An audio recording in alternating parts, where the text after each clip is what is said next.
TP. Chandrasekharan വധക്കേസിൽ വിചാരണ കോടതി ഉത്തരവ് ഹൈക്കോടതി ശരിവെച്ചു. പ്രതികളുടെ അപ്പീൽ കോടതി തള്ളി.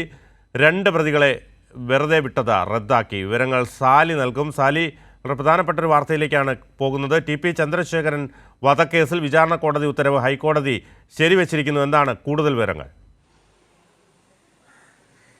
ചന്ദ്രശേഖരൻ വധക്കേസുമായി ബന്ധപ്പെട്ട് 3 അപ്പീലുകളിലാണ് ഇന്ന് ഡിവിഷൻ ബെഞ്ച് ജസ്റ്റിസ് ജയശങ്കരൻ നമ്പ്യാരും ജസ്റ്റിസ് കൗസർ ഇടപ്പകത്തും അടങ്ങുന്ന ഡിവിഷൻ ബെഞ്ച് വിധി പറഞ്ഞത്. അതിൽ ഏറ്റവും പ്രധാനപ്പെട്ട അപ്പീൽ എന്ന് പറയുന്നത് പ്രതികളുടെ അപ്പീലായിരുന്നു. അതായത് തങ്ങളെ ശിക്ഷിച്ച വിചാരണ കോടതി കോഴിക്കോട് കോടതിയുടെ ഉത്തരവ് റദ്ദാക്കണം, തങ്ങൾ കുറ്റവാളികളല്ല എന്ന് പ്രഖ്യാപിക്കണം എന്നുള്ളത്. പക്ഷേ ആ ഹർജി അപ്പീൽ കോടതി തള്ളി. ഒന്ന്. രണ്ടാമത്തെ ഹർജി ഈ പ്രതികൾക്ക് എല്ലാം പരമാവധി ശിക്ഷ നൽകണം എന്നുള്ളതാണ്. ജീവപര്യന്തം തടവ് ശിക്ഷ ലഭിച്ച 11 പ്രതികൾക്കും വധശിക്ഷ പരമാവധി ശിക്ഷ നൽകണം എന്ന സർക്കാരിന്റെ അപ്പീലായിരുന്നു. ആ അപ്പീലും കോടതി പരിഗണിച്ചില്ല. അവരുടെ ജീവപര്യന്തമായി തന്നെ തുടരും. മൂന്നാമത്തത് കെ രമയുടെ അപ്പീലായിരുന്നു. അതായത് ഈ ഏതാനും പ്രതികളെ കോടതി വെറുതെ വിട്ടിരുന്നു. കോഴിക്കോട് ജില്ലാ സെക്രട്ടറി പി മോഹൻ മാസ്റ്റർ ഉൾപ്പെടെയുള്ളവരെ വെറുതെ വിട്ടിരുന്നു. ആ വെറുതെ വിട്ട നടപടി റദ്ദാക്കി അവരെയും കൂടി ശിക്ഷിക്കണം എന്നുള്ളതായിരുന്നു. അതിൽ മൂന്നാമത്തെ അപ്പീൽ, അതായത് കെ രമയുടെ അപ്പീലിൽ മോഹനൻ മാസ്റ്റർ വെറുതെ വിട്ട വിചാരണ കോടതിയുടെ നടപടി കോടതി ശരിവെച്ചിരിക്കുന്നു. മോഹനൻ മാസ്റ്റർ കുറ്റവാളിയല്ല എന്ന് ഹൈക്കോടതി വ്യക്തമാക്കിയിരിക്കുന്നു. മറ്റൊന്ന്, 2 പ്രതികളെ വിചാരണ കോടതി വെറുതെ വിട്ട 2 പ്രതികളെ കെ ജ്യോതി ബാബു എന്നീ 2 പ്രതികളെ ഹൈക്കോടതി കുറ്റക്കാരാണെന്ന് കണ്ടെത്തിയിട്ടുണ്ട്. അവരുടെ ശിക്ഷ പിന്നീട് വിധിക്കും.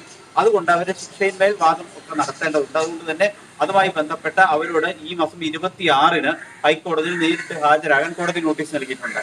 അപ്പൊ ഇതിന്റെ കണ്ടന്റ് ഇതാണ്. പ്രതികളുടെ അപ്പീൽ കോടതി തള്ളി. അതായത് 11 പ്രതികളെ ജീവപര്യന്തം ശിക്ഷയ്ക്കായിരുന്നു വിധിച്ചിരുന്നത്. ആ ജീവപര്യന്തം തടവ് ശിക്ഷ ശരിവെച്ചു. ഒരു പ്രതിക്ക് 3 വർഷം തടവായിരുന്നു. ആ 3 വർഷം തടവ് ശിക്ഷ ലഭിച്ച പ്രതി ഇതിനകം ശിക്ഷാ കാലാവധി പൂർത്തിയാക്കി പുറത്തു പോയിട്ടുണ്ട്. അപ്പൊ ബാക്കി പ്രതികളുടെ എല്ലാം ശിക്ഷ ശരിവെച്ചിട്ടുണ്ട്.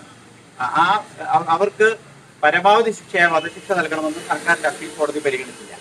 രണ്ടാമത്തത്, CPM കോഴിക്കോട് ജില്ലാ സെക്രട്ടറി പി മോഹനൻ ഉൾപ്പെടെയുള്ളവർ ഗൂഢാലോചന നടത്തി എന്നുള്ളതായിരുന്നു കെ രമയുടെ ആരോപണം. അപ്പോൾ പി മോഹനനെ പ്രതിയാക്കണം എന്നുള്ളതായിരുന്നു ആ ഹർജി. കെ രമ സമർപ്പിച്ച അപ്പീൽ ഹർജിയിലെ പ്രധാന പ്രയറുകളിലൊന്ന്. അത് കോടതി അനുവദിച്ചില്ല. മോഹനൻ മാസ്റ്റർ കുറ്റവാളിയല്ല എന്ന് ഹൈക്കോടതി വ്യക്തമാക്കിയിട്ടുണ്ട്. പക്ഷേ ആ പ്രതിപ്പട്ടികയിൽ ഉണ്ടായിരുന്ന കോഴിക്കോട് വിചാരണ കോടതി വെറുതെ വിട്ട 2 പ്രതികൾ കെ കൃഷ്ണനും ജ്യോതി ബാബുവും അവർ കുറ്റക്കാരാണ്. അപ്പോൾ വിചാരണ കോടതി ശിക്ഷിച്ച പ്രതികൾക്ക് പുറമെ 2 പ്രതികൾ കൂടി കുറ്റക്കാരാണ് എന്ന് ഹൈക്കോടതി ഡിവിഷൻ ബെഞ്ച് ഇപ്പോൾ കണ്ടെത്തിയിട്ടുണ്ട്. അവരോട് കോടതിയിൽ ഹാജരാകാനും നിർദ്ദേശിച്ചിട്ടുണ്ട്. അവരുടെ ശിക്ഷ പിന്നീട് വിധിക്കുകയും ചെയ്യും. ചന്ദ്രശേഖരൻ വധക്കേസിൽ വിചാരണ കോടതി ഉത്തരവ് ഹൈക്കോടതി ശരിവെച്ചു. പ്രതികളുടെ അപ്പീൽ കോടതി തള്ളി. 2 പ്രതികളെ വെറുതെ വിട്ടത് റദ്ദാക്കിയിട്ടുണ്ട്. വിവരങ്ങളാണ് സാലി നൽകിക്കൊണ്ടിരുന്നത്.